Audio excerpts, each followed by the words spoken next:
Pope has finished a long and grueling day in Uganda. It started with a visit to the shrine of the Anglican martyrs. Of course, there are Anglican and Catholic martyrs in Uganda, 45 in total, who were killed during the 19th century for their faith.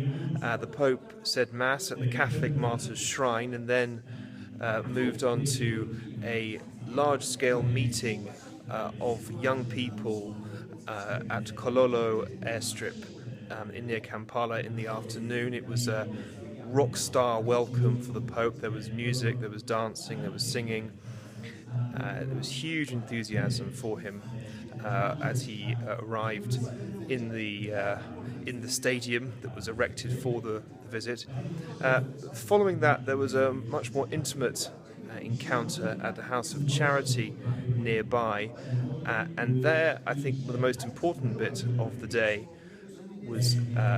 occurred when the Pope said to those present and to the whole of Africa, "Don't forget the poor."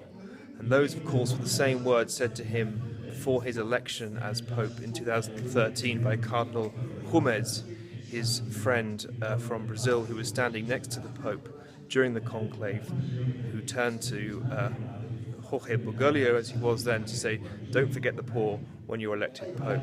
So that was a key moment. Following the House of Charity visit, there was an encounter with religious and clergy where the Pope departed from his prepared text and gave a very simple bit of spiritual advice to the religious to tell them to keep praying, to keep faithful, to keep being witnesses to the faith in Uganda.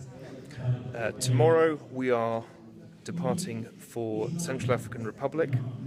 It'll be the first time in living memory that a Pope has entered an active war zone, but although he's a little tired, as Father Lombardi said this evening, he is going to get on the plane and travel to Bangui in the Central African Republic, where he will start an historic but very short visit to try and bring reconciliation and peace to a war-torn country.